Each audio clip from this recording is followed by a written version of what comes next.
Well, it's a pleasure to be here. First of all, I'd like to thank Chris for kindly hosting us. I appreciate that. And I'd like to also thank James and Tara for the wonderful shoes.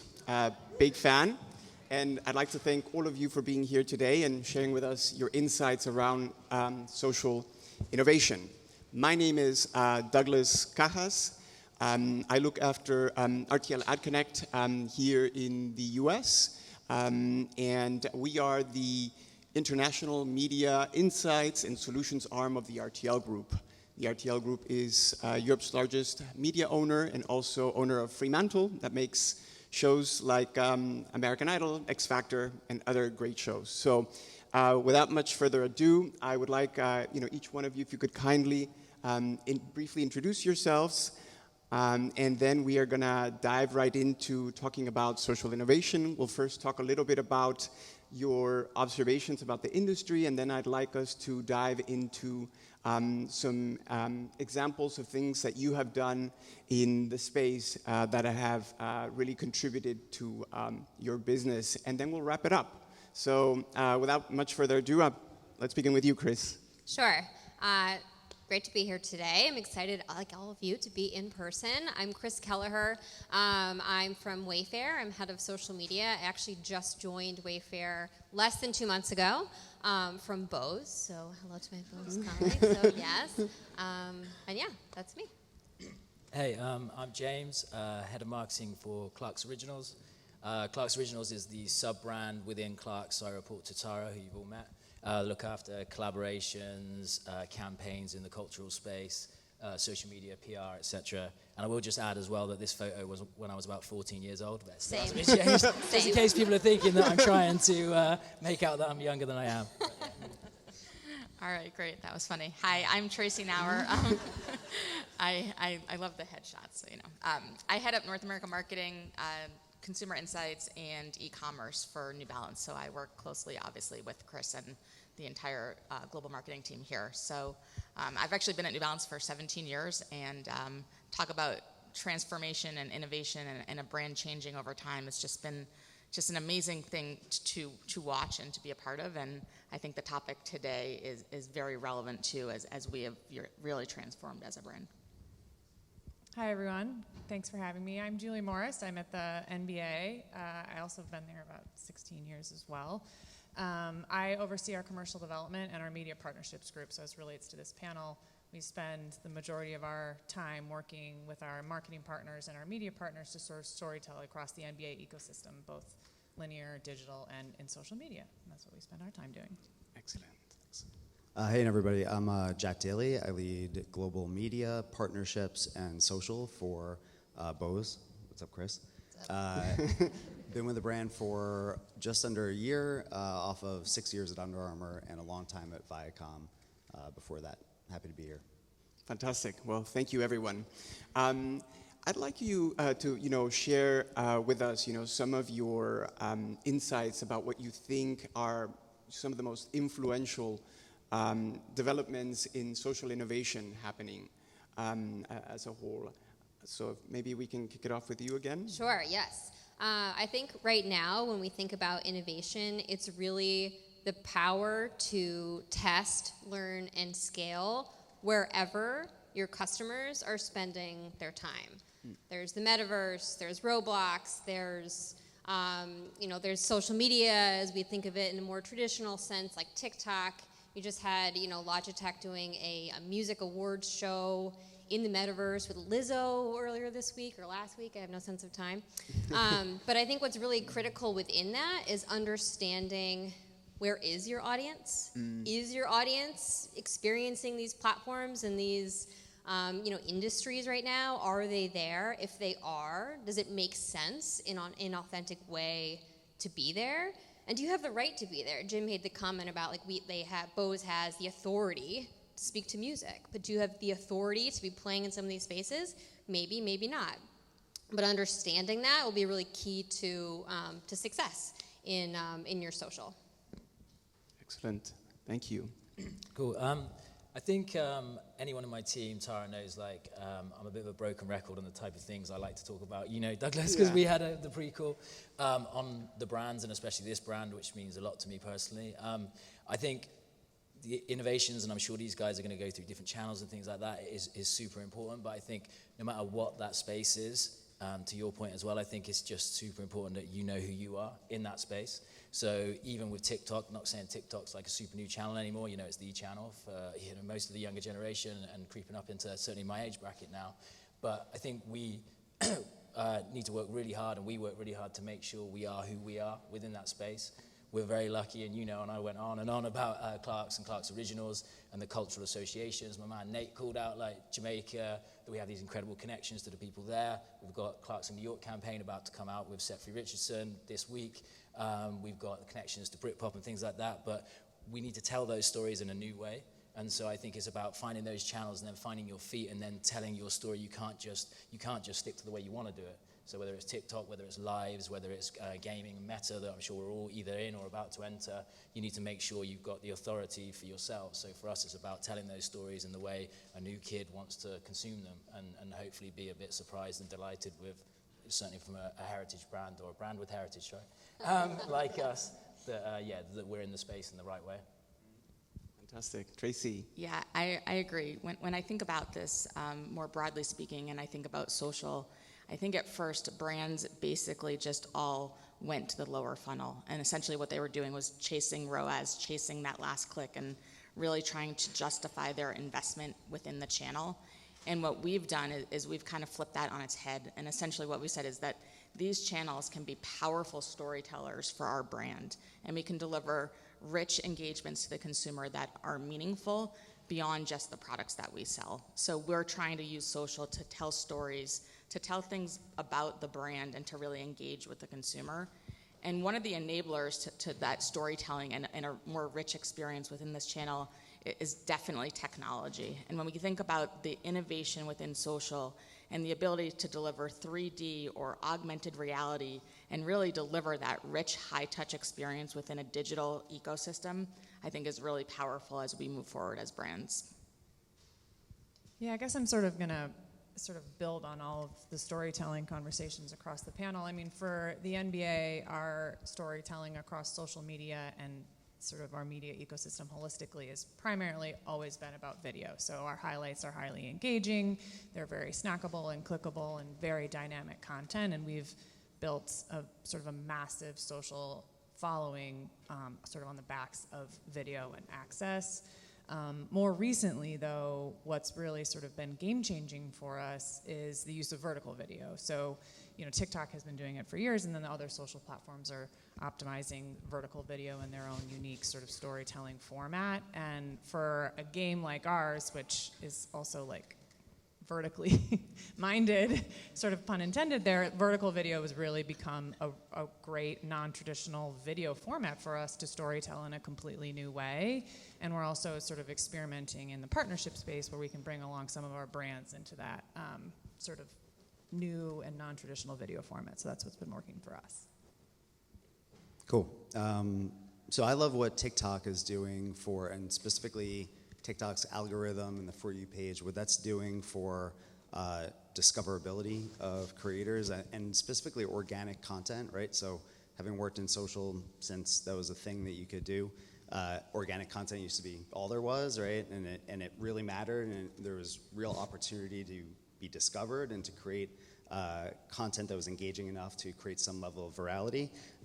We've seen that go by the wayside over the years as you've seen organic reach declines on platforms like Facebook and Instagram and YouTube, not that there was much there in the first place.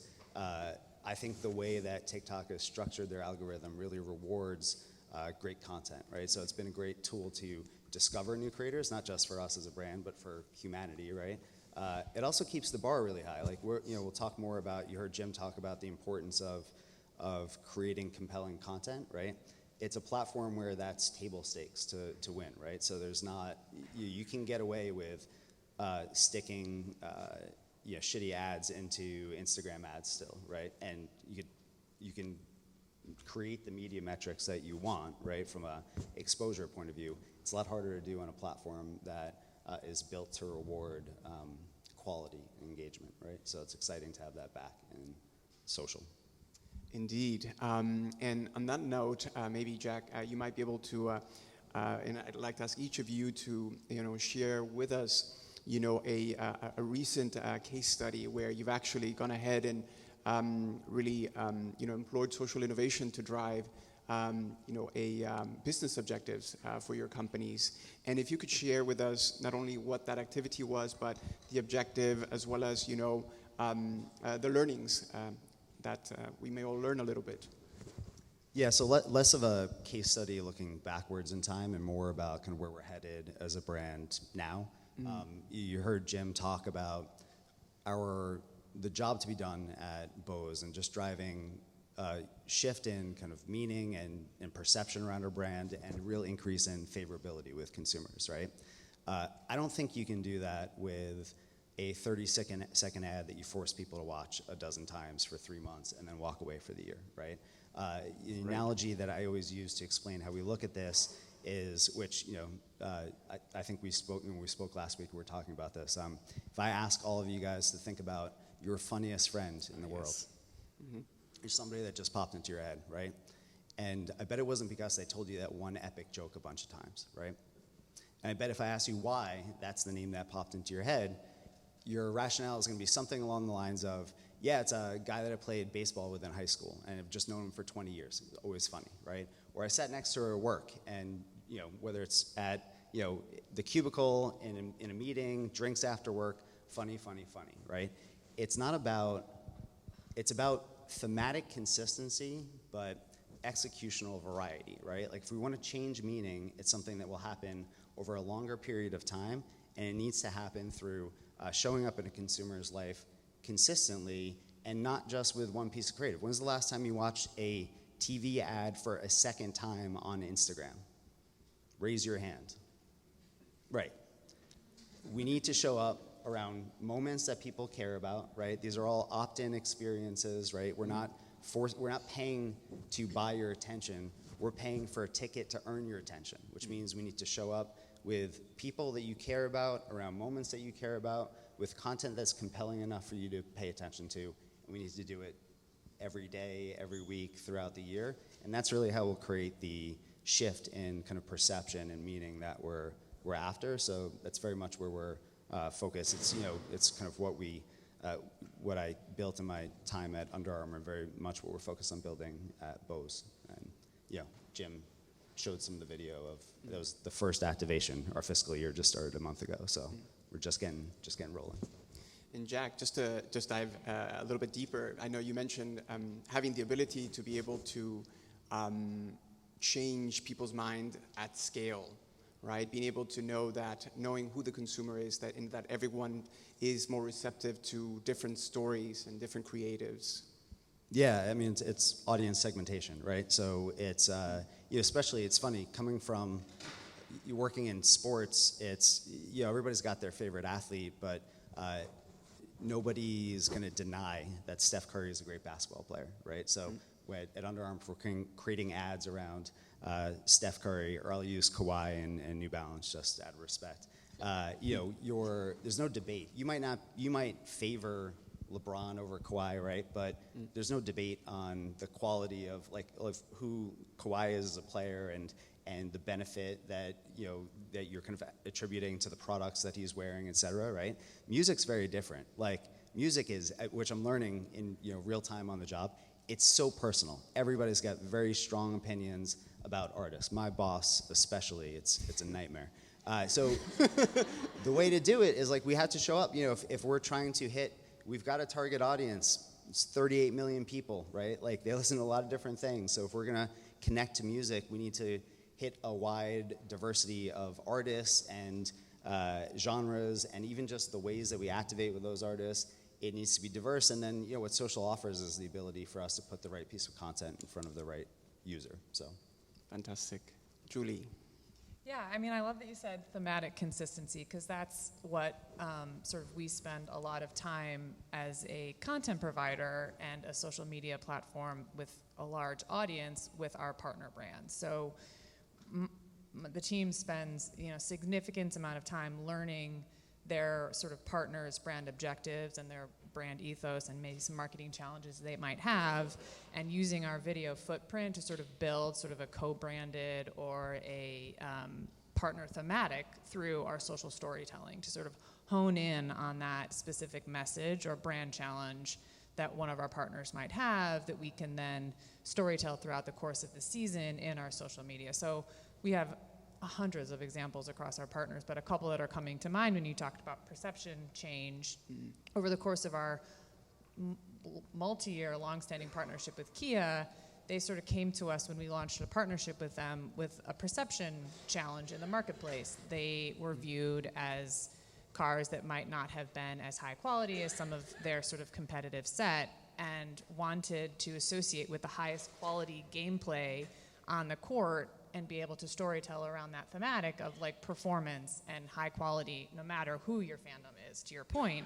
And so we sort of built a package and their thematic around the performance awards and all the end of season awards. And then there's various social sort of cut downs that we can do with that.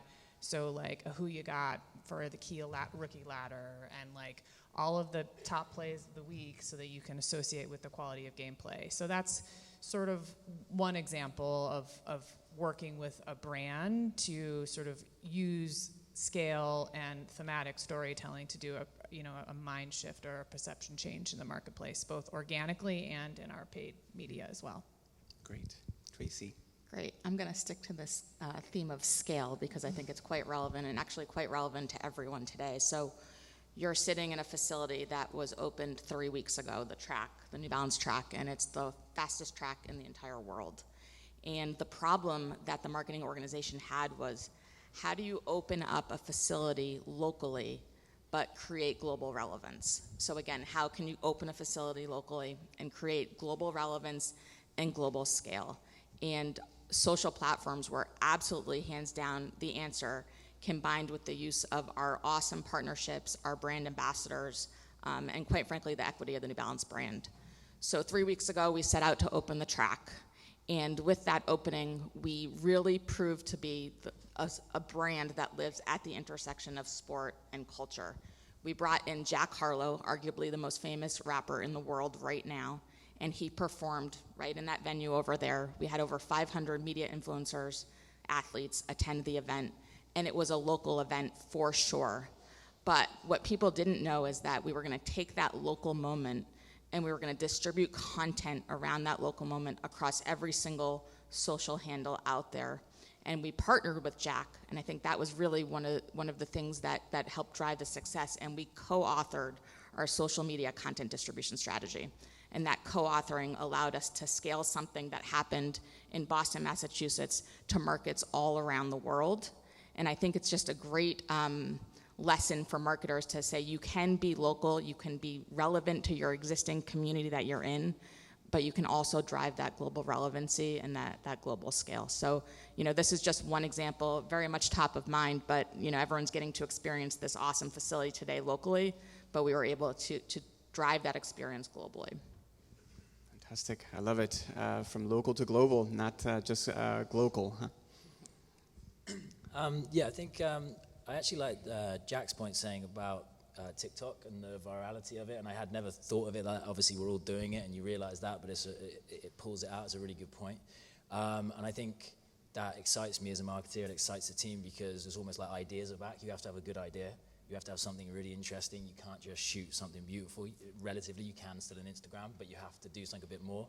I think we're still sort of finding our feet over the last sort of months and stuff and growing exponentially, but something I'm most proud of and has yet to come out is what we've just shot with Raheem, obviously our shared brand ambassador with New Balance, in that we also have opened up a very, very influential key account in a more youth sector. So we've got great penetration, especially in the UK now with the sort of plus 30s that knows what we're doing, knows Amy, knows Ronnie obviously knows all these great partnerships, Aries and all these brands we work with. But maybe there's a kid just slightly younger that doesn't even quite understand why Raheem wants to work with us because of the Jamaican associations and all the things we do with the iconic shoes. So we still had to deliver a very, it's still very aspirational, but a straightforward campaign for assets, for certain touch points, etc. for this account.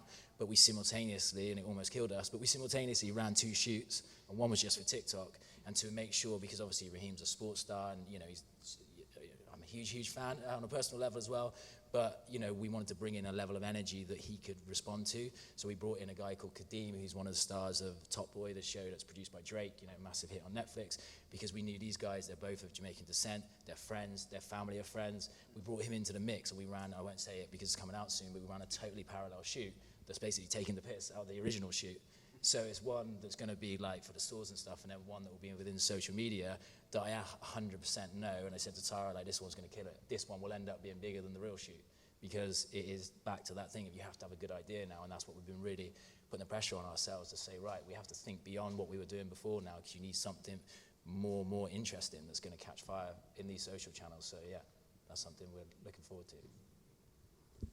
Chris? I love that, first of all, and we should talk later because I think that's an amazing idea. So obviously I'm very fresh to Wayfair, although we did just, one mini case study is we did just launch TikTok for Way Day last week, and it was hugely successful in terms of working with creators to develop content really quickly, churning that out. Kind of at the last minute, though, I was working with an internal team on Reels, and some of those ideas seemed really adaptable to TikTok, so we decided to basically keep the same core idea, but then upload them to platforms differently to be able to take advantage of the different tools. And those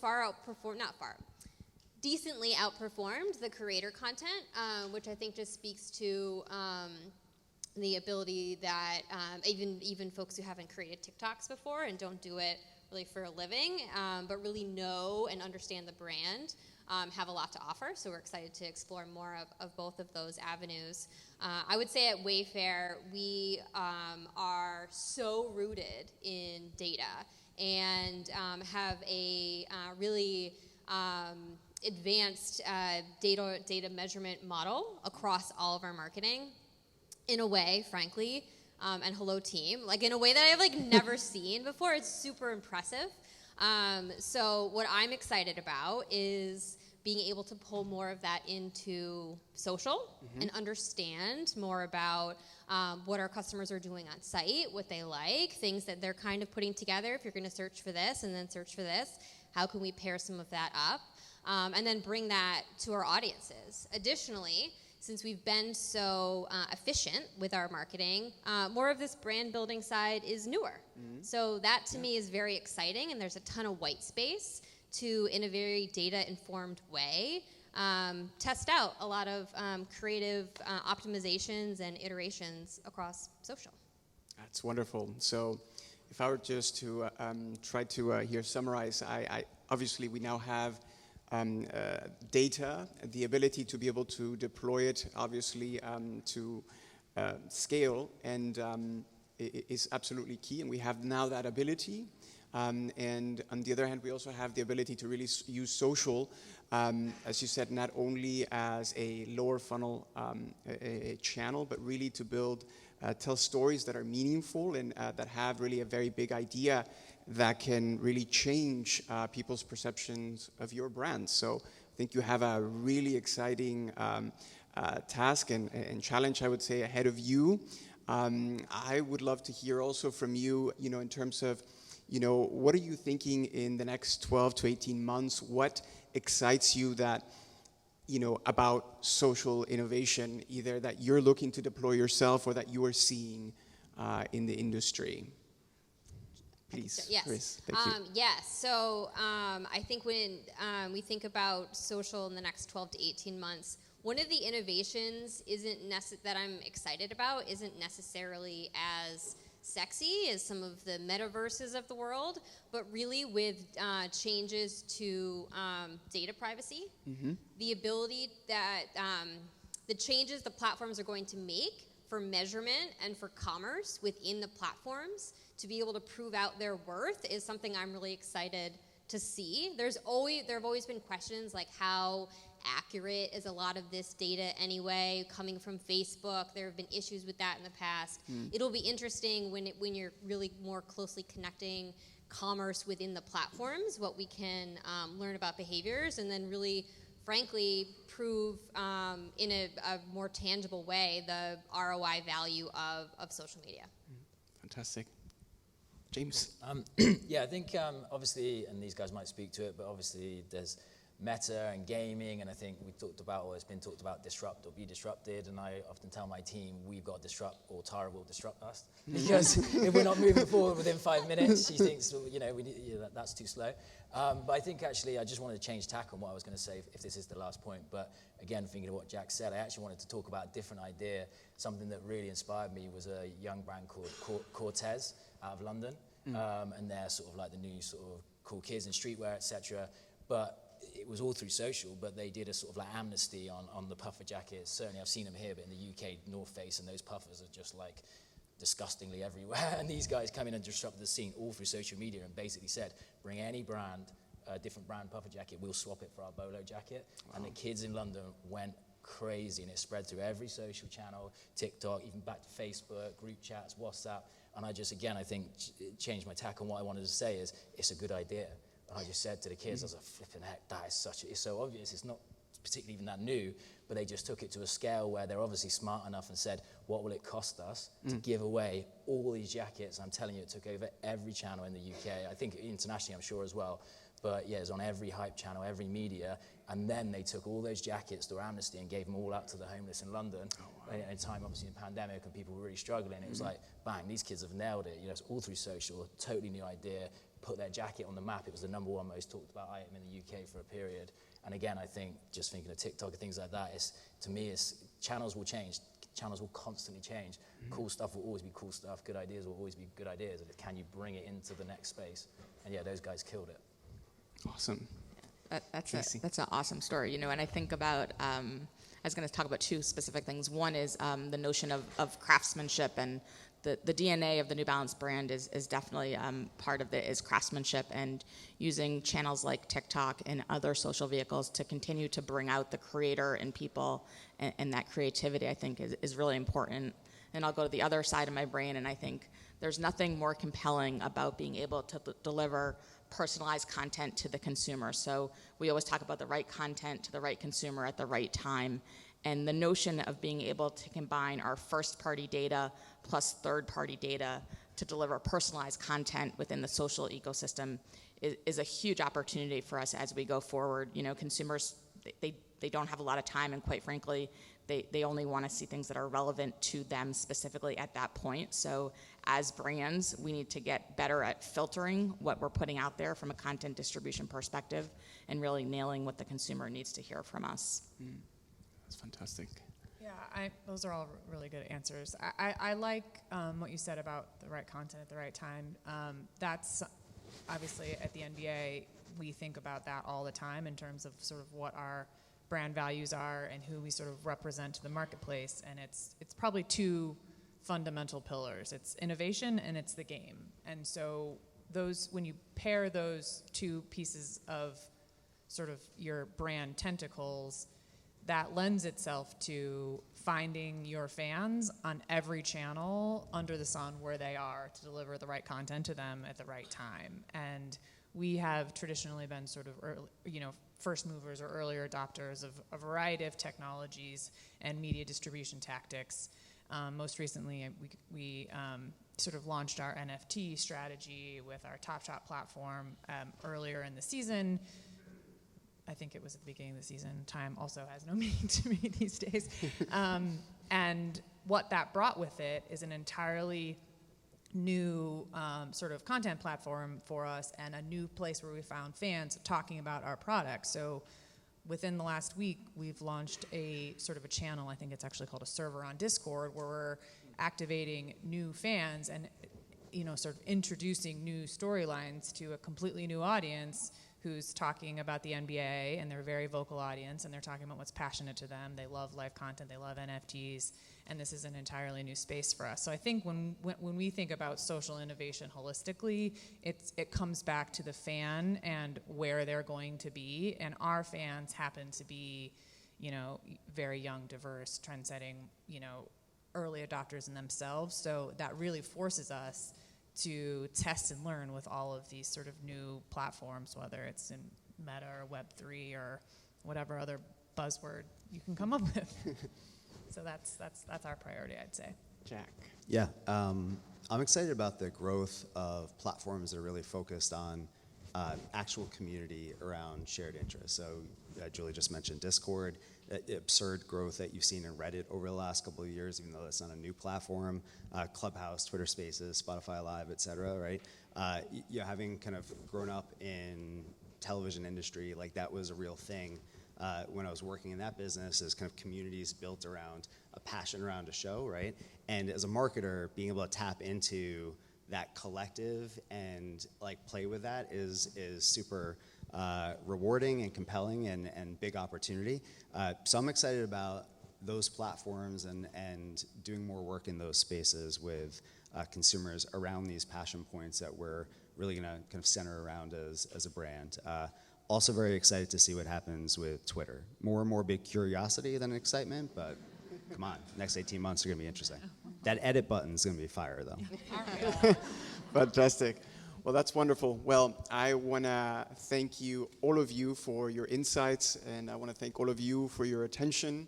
I think that right about does it for us. Thank you so much. Off to lunch. Thank you.